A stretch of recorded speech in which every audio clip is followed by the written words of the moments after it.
"I made that ring," said the 8-year-old orphan boy. The groom looked closer and froze in tears. It was a bright spring afternoon in Louisville, Kentucky, but inside the old church, time seemed to slow down. The guests whispered softly, their eyes on the gleaming ring resting in a velvet box. Everyone knew this wedding was special, love against all odds, but no one expected the moment that was about to change everything. Sitting quietly near the back pew, a small boy named Charlie Lawson clutched a battered wooden box. His clothes were simple, worn at the edges, but his hands were steady. At just 8 years old, Charlie was an orphan, no family to call his own. Yet today he carried a secret that no one else knew. The groom, Michael Bennett, a man in his early 30s with a kind smile and nervous eyes, was about to slip the ring onto his bride's finger. But just before he did, Charlie stepped forward, voice barely above a whisper yet clear as a bell. "I made that ring." The room went silent. Michael froze, his smile fading as he looked down at the boy. His eyes scanned the small, trembling hands holding the wooden box. The weight of those 4 words hung heavy in the air, words that would soon unravel a story of hope, heartbreak, and an unexpected gift from the most unlikely place. Michael took a deep breath, stepping closer, his heart pounding. Not because of the wedding vows, but because of the boy who claimed to hold a piece of his past, and maybe the future. Charlie Lawson wasn't just any kid. He had a quiet strength that came from years of learning to survive on his own. His brown eyes, wide and curious, carried the kind of wisdom that no 8-year-old should have. His hair was tousled, a little dusty from playing outside the orphanage all day.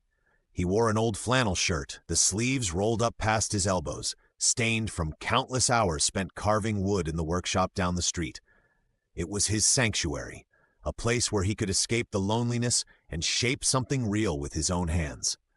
Michael Bennett watched the boy closely, noticing the faint scars on Charlie's knuckles and the way his small fingers trembled just slightly as he held out the box. Michael's own hands were steady, but his heart was racing. He had spent years building a life full of success and stability, but today, something about this boy's quiet courage made everything feel fragile and true. Across the room, Sarah, Michael's bride, smiled softly but with a tear glistening in her eye. She could see the story unfolding before her, a story not just about love, but about the invisible threads that bind strangers together in the most unexpected ways. Charlie's gaze flickered briefly to the ring in the box, then back up at Michael. There was no boastfulness in his voice, only a simple, honest hope that his gift would mean something more than just gold and sparkle. The room buzzed with quiet chatter and soft laughter as guests mingled, but Michael Bennett barely noticed any of it. His eyes were fixed on the small figure standing hesitantly by the edge of the reception hall, a boy no older than 8, clutching a tiny wooden box. Charlie took a deep breath, his heart pounding louder than the music playing in the background. He stepped forward, weaving carefully through the crowd until he stood directly in front of Michael, who had just loosened his tie, his smile strained but polite. "I made this," Charlie said, his voice steady but soft. "I made that ring." He lifted the lid of the box, revealing a roughly carved wooden ring, smooth and shining faintly under the chandelier's light. Michael blinked, his eyes narrowing as he looked down. A ring like this wasn't something you'd expect at a wedding, especially not from a ragged boy standing in a crowded ballroom. The guests nearby began to hush, sensing something unusual in the air. "Who gave you permission to be here?" Michael asked, trying to keep his tone firm but not unkind. Charlie didn't flinch. Instead, he met Michael's gaze head-on. "No one did. But I want you to have it. It's the only thing I have. It's made from the scraps I found near the old mill." There was a pause so long it felt like the room itself held its breath. Then Michael looked closer, really looked, at the boy's hands. Calloused, rough from work, but careful, precise. There was something pure in that wooden ring, something honest that no diamond could ever match. "I know it's not much," Charlie added quietly, "but I want you to wear it. To remember that even when things seem broken, something made by heart can still be whole." Michael's face softened, a flicker of something he hadn't felt in a long time stirring deep inside. The impossible offer wasn't just about a ring. It was a gift of hope, humility, and courage from a boy who had nothing but gave everything. For a moment, Neither of them spoke. Then Michael slowly reached out and took the box. The crowd around them shifted, the weight of the moment settling in. And as Michael lifted the wooden ring from its resting place, tears welled in his eyes, tears of recognition, of gratitude, and a silent promise that this small act would change everything. After that moment, Michael couldn't shake the boy's wooden ring from his mind. Back in the quiet of his study, he held the rough ring between his fingers, its grain warm against his skin. It was a simple thing, imperfect and fragile, but somehow it felt heavier than any gold or diamond he'd ever seen. He kept thinking about Charlie, the boy who had dared to step into a world so different from his own. The boy who, despite having nothing, gave something priceless. But doubts crept in like shadows. Could he really accept this gift? Would his fiancée understand? Would the guests at the wedding, the people who judged by status and wealth, ever see the meaning behind it? Michael's mind spun in circles, torn between pride and vulnerability. The ring was a symbol, a reminder of struggles he'd forgotten, of a kindness that felt unfamiliar in his polished life. Yet accepting it felt like risking everything he'd worked for. Still, curiosity pushed him forward. Over the next few days, Michael sought out Charlie's world. He visited the rundown neighborhood where the boy lived, saw the small apartment with peeling paint, the worn-out shoes, the shelves lined with scraps of wood and half-finished carvings. Charlie wasn't just a boy who made rings. He was a boy who survived, who dreamed, who held on to hope in the darkest places. Testing the boundaries of his own heart, Michael watched Charlie work, saw how the boy's hands shaped more than just wood. They shaped courage, resilience, and a fierce pride in what little he had. The more Michael learned, the more his internal conflict grew. Could he truly bridge these two worlds? Could he carry Charlie's humble gift forward into a future that seemed so far removed? At night, Michael placed the ring on his nightstand, tracing its edges with trembling fingers. The testing wasn't just for Charlie, it was for himself. To see if he was brave enough to believe in something pure, something real, beyond all the expectations that weighed him down. And slowly, that little wooden ring began to teach him the most important lesson of all. That true value isn't measured in wealth, but in the heart behind the gift. Days turned into weeks, and Michael's connection with Charlie deepened. Yet with it came an undercurrent of doubt that gnawed at him relentlessly. He found himself caught between two worlds, neither fully fitting in the polished halls of his wealthy family, nor entirely belonging in Charlie's rugged neighborhood. Michael's fiancée, Emily, had noticed the change. One evening, as the golden light faded through the curtains, she confronted him quietly. "That ring? Where did it really come from?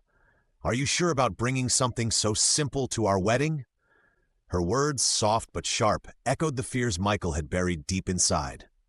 He hesitated, unsure how to explain that the ring wasn't about its material worth, but about a story. A struggle and hope carved into wood by a boy who had nothing.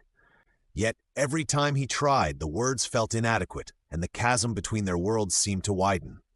At the same time, Charlie faced his own setbacks. Some in his neighborhood whispered that the boy was chasing a dream too big, that no one would care about a wooden ring when diamonds sparkled brighter. Even some of Charlie's closest friends urged him to forget the fancy world of weddings and millionaires, that it wasn't meant for him. One afternoon, Michael stopped by Charlie's place and found the boy sitting alone, his shoulders slumped, a half-finished ring resting on the table. "They don't believe in me," Charlie said quietly, his voice cracking with frustration and hurt.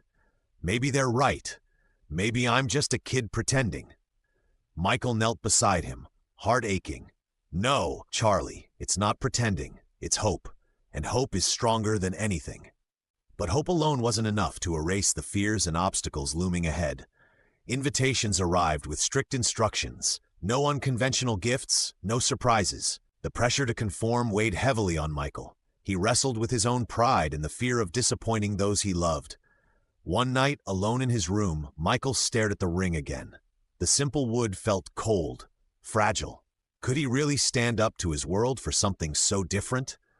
Could he protect the boy's gift from being crushed under expectations and judgment?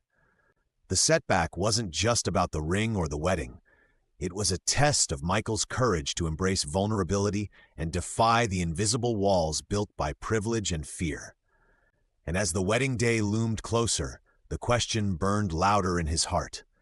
Would he choose the safe path, or would he carry Charlie's hope forward, no matter the cost?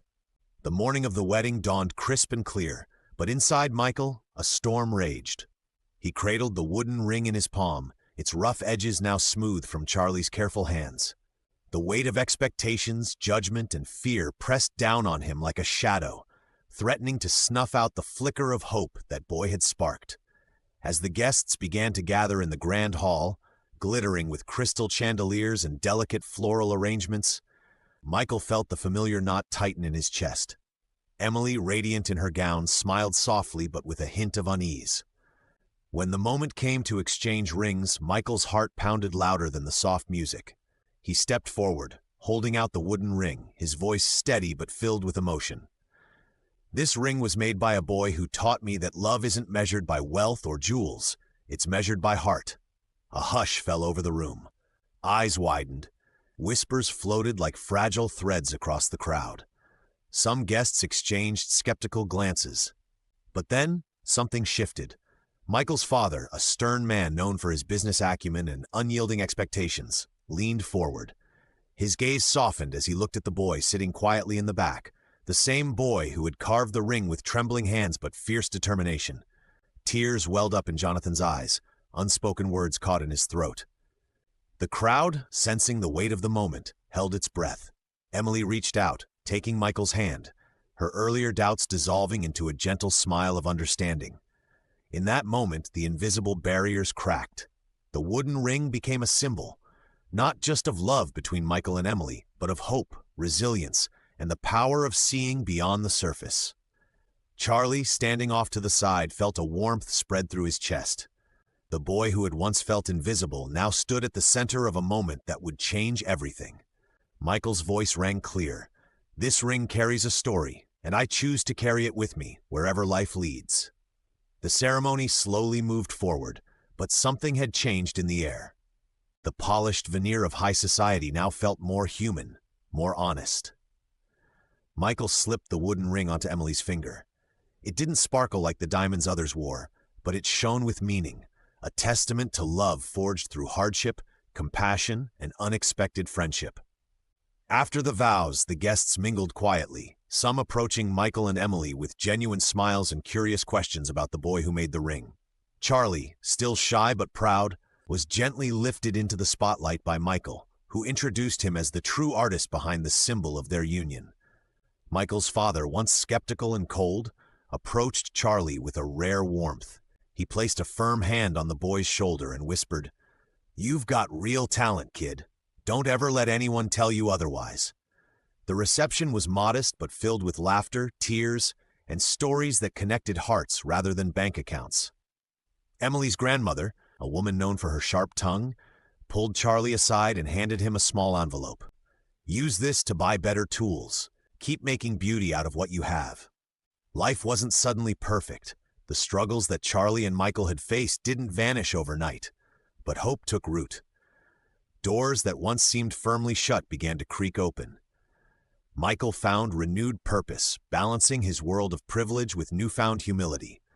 Charlie found encouragement to chase his dreams, no longer invisible, but seen, heard, and valued. As the sun set over the city skyline, Michael and Emily stood hand in hand, watching Charlie walk away, his small figure growing smaller, but his spirit shining brighter than ever. This wasn't a fairy tale ending. It was something better. A beginning built on resilience, kindness, and the quiet power of believing in one another. If this story touched your heart, don't forget to smash that thumbs up and hit subscribe for more unforgettable, emotional, and viral true stories. We want to hear from you. Drop a comment and tell us, where in the world are you watching from?